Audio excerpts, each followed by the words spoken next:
الحمد لله نحمده ونستعينه ونستغفره ونؤمن به ونتوكل عليه ونعوذ بالله من شرور أنفسنا ومن سيئات أعمالنا من يهده الله فلا مضل له ومن يضلله فلا هادي له وأشهد أن لا إله إلا الله وحده لا شريك له وأشهد أن محمدا عبده ورسوله صلى الله عليه وآله وسلم. أعوذ بالله من الشيطان الرجيم. بسم الله الرحمن الرحيم. وجعلناهم أئمة يهدون بأمرنا وأوحينا إليهم فعل الخيرات وإقام الصلاة وإيتاء الزكاة وكانوا لنا عابدين.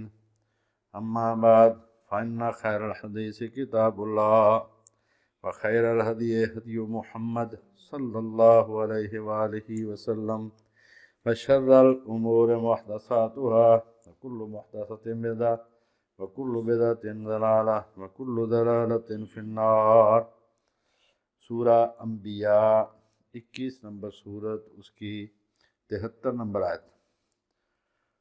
سیدنا ابراہیم علیہ السلام، سیدنا لوط علیہ السلام، سیدنا اسحاق علیہ السلام اور سیدنا یعقوب علیہ السلام، ان سب کا ذکر کر کے اللہ پاک نے فرمایا اور ہم نے ان کو امام بنایا. ان سب کے بارے میں اللہ پاک نے جمع کا صیغہ استعمال فرما کے فرمایا اور ہم نے ان سب کو امام بنایا. وہ ہمارے حکم سے ہدایت کرتے تھے، لوگوں کو ہمارے حکم سے ہدایت دیتے تھے، جو ہم ان کو بتاتے اس کے مطابق وہ لوگوں کو ہدایت دیتے اور ان کو نیک کام کرنے اور نماز پڑھنے اور زکوٰۃ دینے کا حکم بھیجا تھا، اور وہ ہماری عبادت کیا کرتے تھے. یعنی ہمارے سوا وہ کسی کی عبادت نہیں کرتے تھے، جیسا ہم انہیں حکم دیتے اس کے مطابق وہ لوگوں کو ہدایت دیتے تھے. مسئلہ امامت پر بات جاری. ایک ہوتی ہے حدیث کی کتاب، ایک ہوتی ہے اس کے راویوں کے حالات کے بارے میں کتاب. اس کو کہتے ہیں کتاب رجال، رجال کی کتاب. رجلن ایک مرد، رجالن بہت سارے مرد. راوی چونکہ عموماً مرد ہیں لہذا ان کے لیے اصطلاح یہی مقرر ہو گئی کہ رجال سے مراد حدیث کے راوی. جو عام کتاب ہوتی ہے، جو عام حدیث پڑھانے والے ہوتے ہیں وہ بھی بہت بڑے عالم ہوتے ہیں، لیکن جو رجال کے جاننے والے ہوتے ہیں وہ ان سے بڑے عالم ہوتے ہیں. یعنی حدیث کی عام کتاب کی نسبت جو رجال کی کتاب ہوتی ہے وہ اس کا مرتبہ زیادہ ہوتا ہے، کیونکہ اس میں بڑا تنقید، فیصلہ، چیکنگ، کئی کچھ کر کے تو پھر اس کا فیصلہ ہوتا ہے یہ راوی صحیح ہے کہ غلط ہے. یعنی وہ بڑے علماء کی لکھی ہوئی ہوتی ہے. تو شیعہ حضرات کی جو رجال کی کتابوں میں سے ایک ہے رجال کشی، KASHI، کشی. کش ایک علاقہ تھا، اس کے رہنے والے تھے یہ عالم جنہوں نے یہ کتاب لکھی، اور ان کے نام پر ہی یہ کتاب کا نام ہے رجال کشی. جیسے بخارا سے شہر ہے. اس میں صفحہ ہے اس کا 192، روایت نمبر ہے 174. رجال کشی جو راویوں کے بارے میں کتاب ہے اس کا صفحہ ہے 192، روایت نمبر ہے 174. اگر کسی کے پاس کوئی ایسا ایڈیشن ہو کہ اس کی 2 جلدیں ہیں، 2 جلدوں میں وہ کتاب ہے یا 1 جلد میں کتاب، اس نے اور کچھ نہیں دیکھنا، روایت نمبر 174 دیکھ لینا، نمبر 174 اس کو آپ کہہ لیں. اس میں لکھا ہے کہ عبداللہ بن سبا وہ پہلا شخص تھا جس نے حضرت علی کی امامت کی فرضیت کا قول مشہور کیا. سب سے پہلا شخص جس نے کہا کہ حضرت علی رضی اللہ تعالیٰ عنہ اللہ کے مقرر کیے ہوئے امام تھے، وہ یہ عبداللہ بن سبا تھا. اس شخص نے ان کے دشمنوں سے برات کا اظہار کیا. ایک لفظ ہے تبرہ، ہم تبرہ سمجھتے ہیں گالی دینے کو. تبرہ کا مطلب ہوتا ہے کہ میں اس شخص سے بری ہوں، میرا اس سے کوئی تعلق نہیں. اس نے ان کے حضرت علی کے دشمنوں سے برات کا اظہار کیا، تبرہ اس نے شروع کیا. ان کے مخالفین سے پردہ اٹھایا اور ان کو کافر کہا. یعنی ان کے مخالفین کے بارے میں کہا یہ منافق تھے، یہ کافر تھے، یہ دل سے مسلمان نہیں تھے، اور ان کو اس نے کافر کہا۔ یہ سب سے پہلے کام کس نے کیا؟ عبداللہ بن سبا نے۔ کون کہتا ہے؟ رجال کشی لکھنے والے عالم، یعنی جو روٹین کے علماء سے بہت بڑے عالم ہوتے ہیں وہ۔ اسی روایت میں ہے کہ بعض اہل علم نے کہا، اہل علم سے مراد شیعہ اہل علم، کہ عبداللہ بن سبا یہودی تھا، پھر مسلمان ہو گیا، پھر حضرت علی سے محبت کا دعویٰ کرنے لگا۔ جب وہ یہودی تھا تو کہا کرتا تھا کہ یوشع بن نون موسیٰ علیہ السلام کے وصی ہیں۔ حضرت ہارون علیہ السلام حضرت موسیٰ علیہ السلام سے 3 سال بڑے تھے، وہ ان کی زندگی میں ہی فوت ہو گئے تھے۔ جب سیدنا موسیٰ علیہ السلام فوت ہوئے ہیں تو ان کے بیٹوں کے بجائے ان کے جو خادم تھے حضرت یوشع بن نون، ان کو اللہ پاک نے بنایا تھا نبی۔ تو کہتا کہ وصی وہ تھے، ان کے حق میں حضرت موسیٰ نے وصیت کی تھی۔ وصی سے مراد جس کے حق میں وصیت کی جائے، اور اس کا یہ کہنا غلوب پر مبنی تھا، یعنی وہ مبالغہ کر رہا تھا۔ یہ ان کے علماء ہی لکھ رہے ہیں رجال کسی کے مطابق، کہ وہ یہ کہہ کے مبالغہ کرتا۔ ایسی کوئی بات نہیں کہ حضرت موسیٰ نے کسی کو وصیت کے ذریعے نبی بنایا، وہ تو اللہ بناتا ہے جب بھی جس کو چاہے۔ حضور صلی اللہ علیہ وآلہ وسلم کی وفات کے بعد مسلمان ہو کر وہ یہی بات حضرت علی کے بارے میں کہنے لگا کہ حضرت علی حضور علیہ السلام کے وصی ہیں۔ یہ وہی 174 نمبر روایت ہی چل رہی ہے۔ اب یہ عقیدہ کہ سیدنا علی رضی اللہ تعالیٰ عنہ ان کے بارے میں رسول اللہ وصیت کر کے گئے تھے کہ میرے بعد امام یہ ہوں گے، یہ عقیدہ اب شیعہ کے عقائد میں شامل ہے۔ ان کے بہت بڑے عالم شیخ صدوق، جنہوں نے من لا یحضر کی بھی لکھی ہے، 4 کتابوں میں سے ایک کتاب، بہت بڑے عالم، ان کی کتاب عقائد، اس کا صفحہ 106، اس میں لکھا کہ اب وصی ہونے کا عقیدہ ہمارے عقائد میں شامل ہے۔ شروع کرنے والا کون ہے؟ عبداللہ بن سبا، جو پہلے یہودی تھا، اور لکھنے والا کون ہے، بتانے والا کون ہے؟ خود ان کے رجال کشی لکھنے والے عالم۔ امامت ہے کیا؟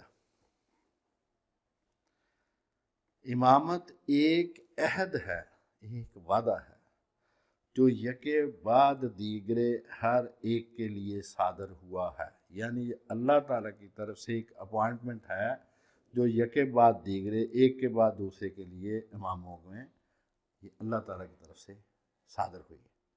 اصول کافی ہے، جلد نمبر 1 ہے، صفحہ 277۔ شیعہ عالم ہیں کاشف الغطاء عراق کے، ان کی کتاب ہے، چھوٹی سی کتاب ہے، اصل الشیعہ و اصولہا، کہ شیعہ کی بنیاد اور اس کے اصول۔ تو وہ اپنی کتاب میں لکھتے ہیں امامت نبوت الہی کی طرح ایک منصب الہی ہے۔ جس طرح نبوت اللہ تعالیٰ کی طرف سے عطا کردہ ایک مقام ہے، اسی طرح امامت اللہ تعالیٰ کی طرف سے عطا کردہ مقام ہے۔ جس طرح اللہ تعالیٰ اپنے بندوں میں نبوت اور رسالت کے لیے جس کو چاہتا ہے منتخب کرتا ہے، جو اس کے لیے اللہ کی طرف سے، یعنی اللہ کا منتخب کرنا، چن لینا، نص اور تعین کی طرح ہے کہ اللہ پاک نے اس کے لیے حکم جاری کر دیا اور اس کو نبی مقرر کرنا، تعین مقرر کرنا، نص حکم جاری کرنا، قطعی حکم جس کا کوئی توڑ نہ ہو۔ جس طرح اللہ تعالیٰ اپنے بندوں میں نبوت اور رسالت کے لیے جس کو چاہتا ہے منتخب کرتا ہے، جو اس کے لیے اللہ کے تعالیٰ کی طرف سے نص اور تعین کی طرح ہے، اسی طرح وہ امامت کے لیے بھی جس کو چاہتا ہے پسند فرماتا ہے اور اپنے نبی کو حکم دیتا ہے کہ وہ اس کے بارے میں نص اور تعین بیان کرے۔ اسی طرح جیسے نبی چنا جاتا ہے ویسے امام چنا جاتا ہے، وہ خدا خود کرتا ہے، یہ نبی کے ذریعے ہوتا ہے، اور اللہ تعالیٰ اپنے نبی کو حکم کرتا ہے کہ اس کے بارے میں نص اور تعین بیان کرے۔ اس کے حق میں اللہ کا حکم ہے، اس کو اللہ تعالیٰ نے اس کو مقرر کیا ہے، پوائنٹڈ آؤٹ یہ ہے، اور اسے اپنے بعد کے لوگوں کے لیے امام مقرر کرے۔ اصل الشیعہ و اصولہا، صفحہ نمبر ہے 58، اس کا انگریزی ترجمہ ملتا ہے۔ بہار الانوار کی کتاب الامامت ہے، باب ان کے جو ہیں علم کے بارے میں، ائمہ کرام کے علم کے بارے میں، ان کے بابوں کا نام ہے باب علومہم، ان کے علم کے بارے میں باب۔ اس کا باب نمبر ہے 2، روایت نمبر 45۔ اس کے آخر میں مجلسی لکھتے ہیں، علامہ باقر مجلسی خود اپنی طرف سے روایت لکھ دی، اس کے بعد اپنی طرف سے وہ لکھتے ہیں، جلد نمبر 26 ہے، صفحہ ہے 82۔ علامہ صاحب لکھتے ہیں کہ جو پیچھے روایات کہتے میں نے لکھی ہیں، ان روایات سے نبی اور امام کے درمیان فرق نکالنا بہت مشکل ہے۔ وہ بھی خدا مقرر کرتا ہے، وہ بھی خدا مقرر کرتا ہے۔ صرف آپ نوعیت سمجھیں اس عقیدے کی کہ روٹین کا نہیں، جیسے اہل سنت کے ہاں امام ہوتے ہیں کہ امام ابو حنیفہ، امام مالک، امام شافعی، ان کی آپ بات نام میں نے ساری دنیا سمجھی، کافر کوئی نہیں ہوتا۔ اگر کسی آدمی کو پتہ چل جائے کہ سیدنا امام ابو حنیفہ یا دوسرے اماموں میں سے فلاں امام کا یہ حکم ہے اس مسئلے میں، اور کوئی نہ مانے تو سب کو پتہ کافر نہیں ہوتا۔ امام ہم ان کو کہتے ہیں کہ وہ علم اور عمل میں اس دور میں سب سے اعلیٰ تھے، بس اللہ اللہ خاص۔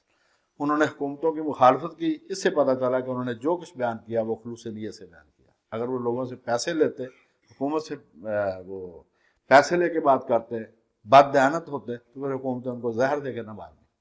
ان چاروں نے حکومت کی مخالفت کی ہے، لہذا سب امت نے کہا جی آپ ہمارے امام ہو، کیونکہ آپ نے کسی سے ڈر کر نہیں مسئلہ بیان کیا، آپ کو جو سمجھ آئی، اور سمجھ چونکہ امتی کی سمجھ تھی جس کے ساتھ متفق ہونا سب کا ضروری نہیں۔ تو ہم جو امام کسی کو کہتے ہیں تو اس سے مراد علم اور عمل میں جو بڑا شخص ہوتا ہے اس کو، یا نماز کا امام ہوتا ہے، یا جو ملک کا صدر یا وزیر اعظم ہوتا ہے اس کو امام کہتے ہیں۔ وہ امامت کبریٰ، بڑی امامت وہ ہے، یہ چھوٹی امامت ہے، جو مسئلے کی امامت ہے یہ چھوٹی امامت ہے، امامت صغریٰ۔ اور جو صدر اور وزیر اعظم کسی ملک کا ہونا، چاہے وہ مسلمان کو چاہے کافر کو، وہ امامت کبریٰ، کیونکہ اس نے پورے ملک کو لیڈ کرنا ہوتا ہے۔ تو علامہ ان کے ہاں امام کس کو کہتے ہیں، اس کی نوعیت کو آپ سمجھیں، فرق کو آپ سمجھیں۔ وہ کہتے ہیں بحار الانوار جلد نمبر 26 صفحہ 82۔ علامہ مجلسی لکھتے ہیں کہ جو روایات میں نے پیچھے لکھی ہیں ان کے علم کے بارے میں، اماموں کے علم کے بارے میں، ان کو دیکھ کر نبی اور امام کے درمیان فرق کرنا بہت مشکل ہے۔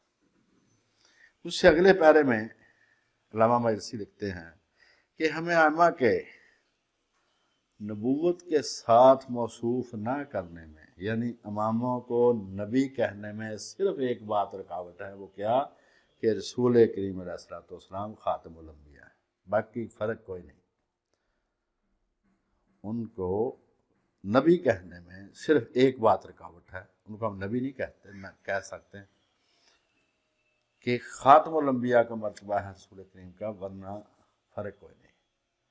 جو نبی کے اوصاف ہیں وہی ان کے اوصاف، اور کہتا ہے کہ ہماری عقلیں اس فرق کو معلوم نہیں کر سکتی جو امامت اور نبوت میں، یعنی ہے ہی کوئی۔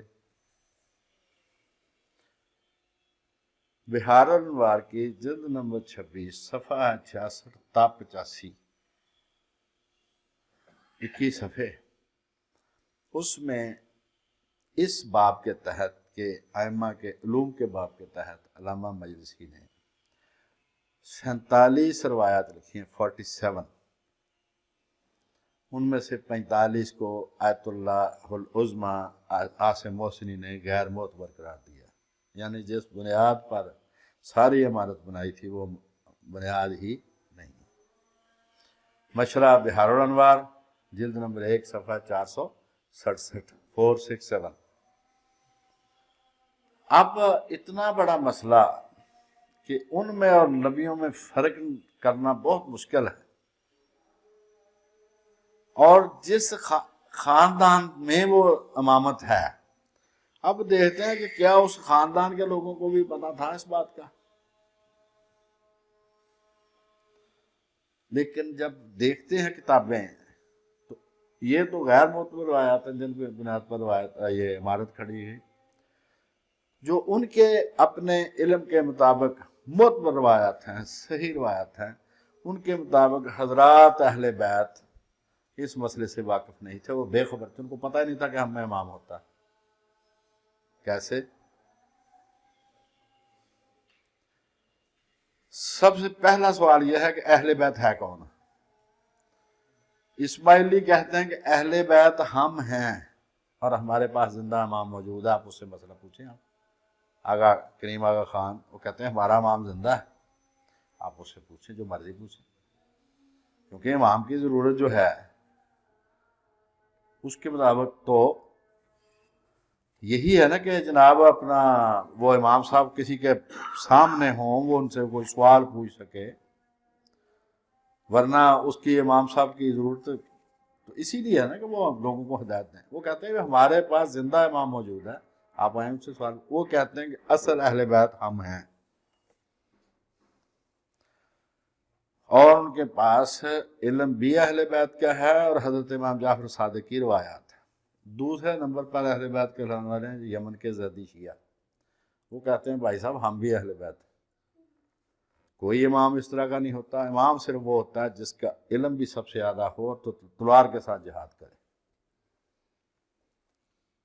وہ حضرت زید شہید جو حضرت امام زین العابدین کے بیٹے تھے ان کے پیروکار ہیں، ان کے پاس ان کا اپنا علم ہے، اور وہ کہتے ہیں کہ ہمارا علم سب سے اعلیٰ ہے کیونکہ ہم اجتہاد کو جاری مانتے ہیں۔ ان کے اماموں پر لازم ہے کہ وہ شیعہ سنی دونوں کا علم پڑھ کر اجتہاد کریں، وہ فوت شدہ امام کے اجتہاد پر عمل ہی نہیں کرتے، وہ کہتے ہیں جو زندہ امام ہے ہمارا وہ اجتہاد کرے گا۔ وہ لوگ بھی اہل بیت کے پیروکار ہونے کا دعویٰ رکھتے ہیں۔ اس کے بعد 12 امامیہ اثنا عشریہ جو ہے وہ بھی اہل بیت کے پیروکار ہونے کا دعویٰ کرتے ہیں۔ یہ تینوں گروہ امامی ہیں اور تینوں اہل بیت کے پیروکار ہیں، اور تینوں کی سمت اپنی اپنی الگ الگ ہے، تینوں کا رخ الگ الگ ہے۔ اب عام آدمی ان تینوں میں سے کس کی پیروی کرے اور کس دلیل پر کرے یہ کوئی نہیں بتا سکتا، سب کو بس اپنے اپنے دلائل۔ سب سے بڑی بات یہ ہے کہ اہل بیت جن کے گھر میں امامت تھی وہ اس مسئلہ سے بے خبر تھے، ان کو اس مسئلہ کا پتہ ہی نہیں تھا۔ کیسے؟ الکافی جلد نمبر 8 صفحہ ہے 266، روایت نمبر 454 454۔ سب سے پہلی دلیل حضرت علی سے منسوب کتاب ہے نہج البلاغہ۔ پوری نہج البلاغہ میں حضرت علی نے جو بھی دلیل دی ہو اپنے حق میں کہیں یہ نہیں فرمایا کہ رسول خدا مجھے مقرر کر گیا، پوری کتاب میں۔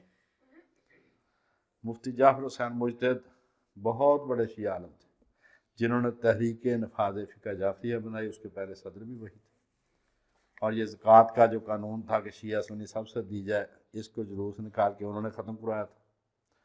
وہ سدھو پورہ فیصل آباد میں آئے، حضرت مولانا محمد اسحاق رحمۃ اللہ علیہ وہ خود فرماتے تھے، اور کئی دفعہ انہوں نے جو میرے خطبوں میں بتایا کہ میں ان سے ملا، میں نے ان سے پوچھا کہ پوری نہج البلاغہ میں حضرت علی نے کہیں نہیں کہا کہ مجھے رسول اللہ مقرر کر گئے تھے۔ تو جو مفتی جعفر حسین مجتہد تھے وہ کہنے لگے انہوں نے اس لیے نہیں کہا کہ انہوں نے کون سا مان لینا تھا، جو مخالف تھے انہوں نے کون سا مان لینا تھا۔ تو مولانا فرمانے لگے کہ جو باقی دلیلیں انہوں نے پیش کی ہیں وہ کون سی انہوں نے مانی۔ اگر ان کو یہ خیال تھا کہ انہوں نے ماننی نہیں بات تو پھر کوئی دلیل بھی پیش نہ کرتا، انہوں نے باقی دلیلیں ساری پیش کی ہیں کہ میں پہلے دن سے مسلمان ہوں، میری اتنی خدمات ہیں، میں رسول اللہ کا قریب بھی ہوں، ہر لحاظ سے علم عمل میں کم نہیں ہوں کس سے، میرا حق مانتا ہے یہ خلاف نہج البلاغہ کا مطابق۔ تو کہتے جی انہوں نے کون سا ماننا، انہوں نے کہا جی باقی مان لی ہیں جو انہوں نے پیش کی ہیں، یہ بھی پیش کرتے نہ مانتے نہ تھے، بلکہ سب سے بڑی دلیل تو یہ تھی کہ یار کوئی اور دلیل نہ ہو کہ مجھے اللہ نے مقرر کیا، دیٹس آل۔ نبی یہی کہتا ہے کہ لوگوں کا ماننا بھی ضروری نہیں اس کو، وہ علانیہ کہتا ہے مجھے اللہ نے مقرر کیا۔ اب اس بہت بڑے اعتراض کو الکافی جلد نمبر 8 جو حوالہ میں نے پہلے بتایا صفحہ 266 روایت نمبر 454 میں اس طریقے سے دور کرنے کی کوشش کی گئی ہے کہ حضرت علی نے اپنے مرتبے کو چھپایا اور مجبوراً ابو بکر رضی اللہ تعالیٰ عنہ کی بیعت کر لی کیونکہ ان کو ساتھی نہ ملے۔ اب یہاں پر سوال پیدا ہوتا ہے کہ کوئی نبی جتنے معلوم انبیاء ہیں کیا کسی نے تبلیغ اس وجہ سے روکی ہے کہ میرے ساتھی نہیں ہیں؟ حضور فرماتے ہیں مجھے نبی دکھائے گا پہلے بہت سارے ایسے جن کے ساتھ ایک امتی بھی نہیں تھا، انہوں نے پوری زندگی تبلیغ کی، کسی نے نہیں مانا، بعد کی بات انہوں نے بتایا کہ مجھے اللہ نے نبی مقرر کیا، مجھ پر ایمان لاؤ گے تو نجات ہوگی ورنہ نجات نہیں ہوگی۔ حضرت یسایہ علیہ السلام، اب کتاب بھی ان کی سب سے بڑی کتابوں میں سے، بائبل میں بڑی کتاب جو ہے ان میں سے ایک ہے یسایہ، ان کو آرے سے چیر دیا گیا، انہوں نے 1 منٹ کے لیے بھی انکار نہیں کیا کہ میں نبی نہیں۔ حضرت یرمیہ علیہ السلام، ان کو چکی کا پوڑ باندھ کے دلدل میں پھینکا کہ یہ ایسا ایسا ڈوب کے فوت ہو جائیں، اس کے باوجود انہوں نے انکار نہیں کیا اپنی نبوت سے، انہوں نے کہا میں نبی ہوں، مجھے مانو۔ حضرت حزقیل، جتنے بھی نبی تھے ان کو نہیں مانا تو بعد کی بات ہے، انہوں نے علانیہ کہا کہ میں نبی ہوں۔ تو بھائی جتنے بھی خدا کے مامور ہوتے ہیں وہ تبلیغ میں کسی سے نہیں ڈرتے، وہ ڈپٹی کمشنر کو جا کے اپلیکیشن نہیں دیتے کہ آئندہ میں کوئی پیش گوئی نہیں کروں گا، وہ حکومتوں کی مخالفت کرتے ہیں۔ یہ اماموں کو ہم نے کیوں امام مانا؟ حضرت امام ابو حنیفہ کو زہر دیا گیا، امام مالک کے یہ کندھے اکھاڑ دیے گئے، حضرت امام احمد بن حنبل کو 14 سال کوڑے مارے گئے، حضرت امام شافعی بچے ہیں، ان کو قتل کا ایک ان ٹائم کسی نے بتا دیا کہ آپ کو قتل کا منصوبہ گرفتار کرنے آئیں گے، وہ بھاگ گیا مصر، تب بچے، ورنہ سب کو قتل کرنے کی کوشش کی انہوں نے جو سچ سمجھا انہوں نے فتویٰ دے دیا، اس لیے ہم نے کہا جی آپ ہمارے امام، کیونکہ آپ نے کسی سے پیسے لے کر بات نہیں کی، آپ نے اس کے جو بات کی اس کے بدلے میں آپ نے تکلیف سہی ہے، لہذا آپ ہمارے امام۔ تو کیا خدا کے کسی مقرر کردہ نے کبھی بھی کہا ہے کہ میں اس کام سے باز آ جاؤں گا یا میں ڈر جاؤں گا یا میں اس وجہ سے تبلیغ نہیں کروں گا؟ میرے ساتھی، نبی کا ساتھی ہوتا ہے کون ہے پہلے دن؟ کوئی بھی نہیں ہوتا۔ رسول اللہ کا ساتھی کون تھا؟ 13 سال جو مکے گئے ہیں، جو تکلیفیں آپ نے سہی ہیں، سب سے بڑا بہانہ تو آپ کے پاس تھا کہ بھائی ساتھی نہیں ہے تو چپ کر رہو، مدینے جا کے کریں گے تبلیغ۔ نہیں، جو خدا کے مامور ہیں وہ تبلیغ سے نہیں ڈرتے۔ اور محمد علی لاہوری نے یہی اعتراض کیا، وہ کہتے ہیں نا کہ مرزا نبی نہیں ہے، یہ جو لاہوری ہیں، اس نے کہا بھائی کبھی کسی نبی نے ڈپٹی کمشنر سے معافی مانگی ہے؟ وہ تو بادشاہوں کے ساتھ علانیہ جنگ لڑتے ہیں، چاہے وہ شہید ہو جائے۔ خدا کے مامور نہیں اپنی بات کو چھپاتے کہ کسی طرح سے وہ کہہ دیں کہ جناب نہیں، میرے ساتھی نہیں ہے لہذا میں اب تبلیغ بھی نہیں کروں گا۔ وہ اپنا فرض ادا کرتے ہیں، کوئی مانے یا نہ مانے۔ یہ ممکن نہیں ہے کہ خدا کسی کو مقرر کرے اور وہ خاموش ہو کر ایک طرف بیٹھ جائے، یہ ممکن نہیں۔ سیدنا علی رضی اللہ تعالیٰ عنہ سے لے کر سیدنا امام حسن عسکری رضی اللہ تعالیٰ عنہ تک جتنے بھی بزرگ ہوئے ہیں، کسی ایک سے ثابت نہیں ہے کہ انہوں نے سر عام اپنے خدا کی طرف سے مامور ہونے کا اعلان کیا، کسی ایک نے۔ چلیں پہلے تو ساتھی نہیں تھے، جب آپ خلیفہ تھے اس کو تو آپ اعلان کر سکتے تھے نا۔ کسی امام نے سر عام اعلان نہیں کیا کہ مجھے اللہ نے مقرر کیا ہے لہذا مجھ پر ایمان لاؤ یا میری بیعت کرو، نہ انہوں نے اس کی تبلیغ کی، نہ لوگوں کو بیعت کی دعوت دی۔ سر عام تبلیغ تو بہت دور کی بات ہے، ان سے انکار ثابت ہے، انہوں نے انکار کیا کہ ہم میں سے کوئی امام نہیں۔ ابھی دیکھیں الکافی جلد نمبر 1 صفحہ 232 روایت نمبر 1، اس کے بعد دوسرا حوالہ بحار الانوار جلد نمبر 26 صفحہ 202 روایت نمبر 1۔ اس میں یہ ہے کہ راوی کہتا ہے کہ میں امام جعفر صادق کے پاس تھا، ابو عبداللہ سے مراد امام جعفر صادق، میں ان کے پاس تھا کہ زیدیہ گروپ کے 2 آدمی آپ کے پاس ہیں، حضرت زید شہید کے 2 ساتھی آپ کے پاس ہیں، اور حضرت زید شہید امام جعفر صادق کے چچا تھے، امام باقر کے بھائی، اور کہنے لگے کہ کیا آپ میں کوئی ایسا امام ہے جس کی اطاعت کرنا فرض ہو؟ کہتا میرے سامنے پوچھا 2 آدمی نے آ کے کہ ہم زید شہید کے ساتھی ہیں، وہ تو ایسا دعویٰ کوئی نہیں کرتے، کیا آپ میں کوئی ایسا، ہم نے سنا ہے کہ بھئی لوگ کہتے ہیں کہ آپ میں سے کوئی ایسا امام ہے اہل بیت میں سے جس کی اطاعت فرض ہے؟ تو حضرت نے فرمایا ہم میں ایسا کوئی نہیں ہے، حضرت امام جعفر صادق نے فرمایا ہم میں ایسا کوئی نہیں ہے۔ ان آدمیوں نے کہا کہ ہمیں معتبر لوگوں سے خبر ملی ہے کہ آپ ایسی بات کرتے ہیں کہ میری اطاعت کرو گے تو نجات پاؤ گے، میری اطاعت کرنا فرض ہے، میری بیعت کرنا فرض ہے، اور اگر آپ کہتے ہیں ہم انہوں کا نام بھی بتا دیتے ہیں آپ کو، وہ فلاں فلاں ہیں فلاں، اور وہ جھوٹ بولنے والے نہیں ہیں بلکہ پرہیزگار لوگ ہیں۔ اب حضرت کیا فرماتے ہیں، حضرت کو غصہ آ گیا، یہ روایت میں لکھا ہوا ہے، حضرت کو غصہ آ گیا اور فرمایا میں نے ان کو ایسا کہنے کا حکم نہیں دیا۔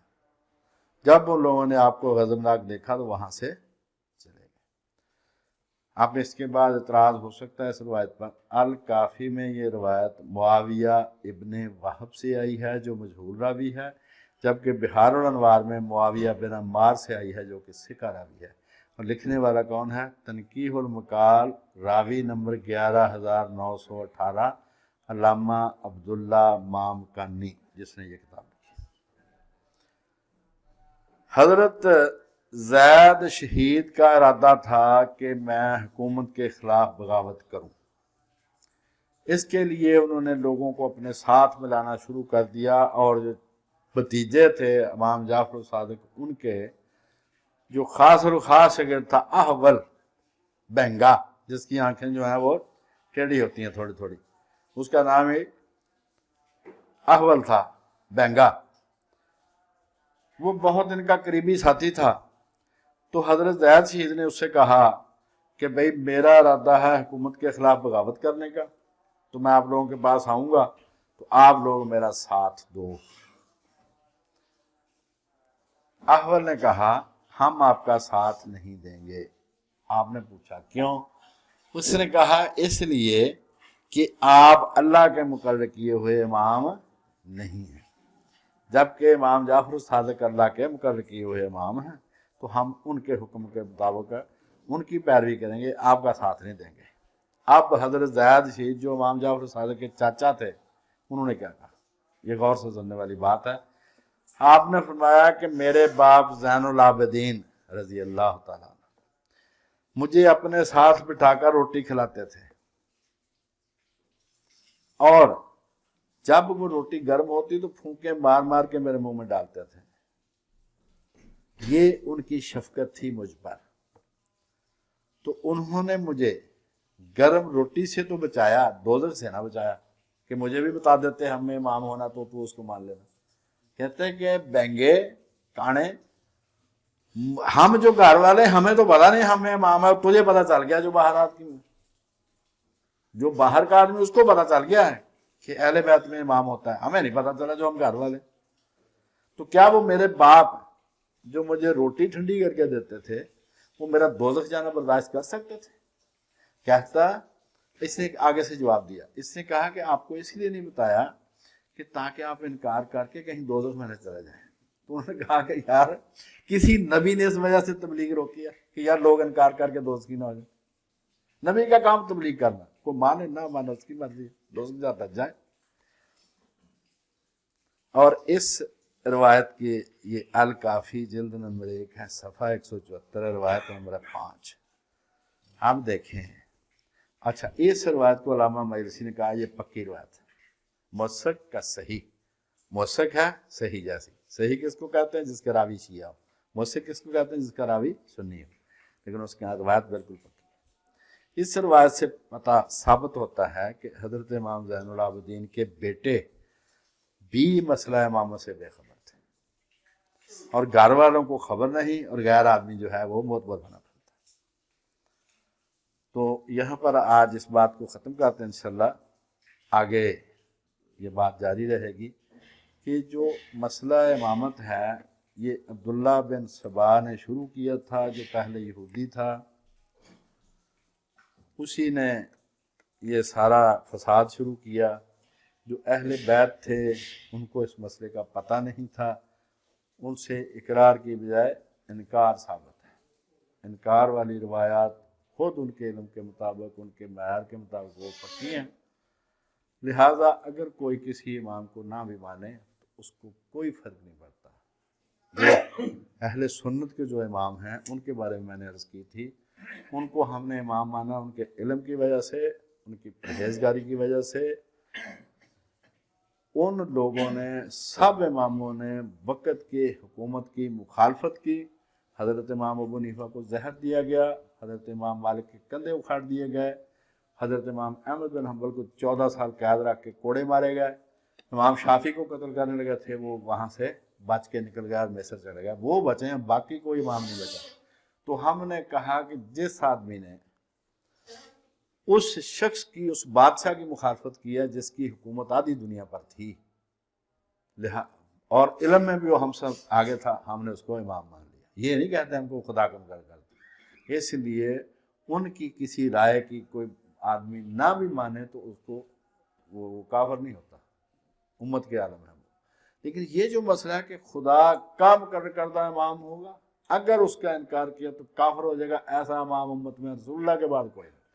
حضور کے بعد کوئی ہستی ایسی نہ آئی ہے نہ آئے گی جس پر ایمان لانا لازم ہے۔ بس رسول اللہ کو مان لیا، اب آپ کا بیڑا پار ہے، اب آپ نے کرنے ہیں نیک عمل، اور کچھ نہیں کرنا آپ نے۔ حضرت امام مہدی آ جائیں، حضرت عیسیٰ علیہ السلام آ جائیں، ست بسم اللہ، وہ آ کے اپنا کام کریں جو اللہ نے ان کو مقرر کیا۔ وہ اب ایمان لانے کی دعوت نہیں دے سکتے کسی کو، وہ آئیں، اپنی جو اسائنمنٹ ان کی ہے وہ کریں، وہ کر کے اللہ سے اجر لیں بس۔ حضور کے آنے کے بعد حضور کی ختم نبوت کی اتنی بڑی برکت ہے کہ ہماری جان چھڑا دی ہے کفر سے۔ اب حضور کو مان لیا، جتنے گروپ ہیں مسلمانوں کے سب مسلمان ہیں، کوئی ان میں سے کافر نہیں ہے۔ جو کلمہ پڑھتا ہے، جو اللہ اور اس کے رسول کو مانتا ہے، وہ سب مسلمان ہیں۔ کرنا کیا؟ کرنا یہ ہے کہ ہم نے نیک عمل کرنے ہیں اور اللہ سے دعا کرنی ہے تاکہ اللہ پاک ہمیں قیامت والے دن سب کلمہ گو مسلمانوں کو رسول اللہ کے قدموں میں جمع کر دے، اور جو ان کا مقام ہو ان کے قدموں میں ہم بھی سارے ان کے خادم وہیں پر رہیں۔ وَمَا لَنَا إِلَّا الْبَلَاغُ۔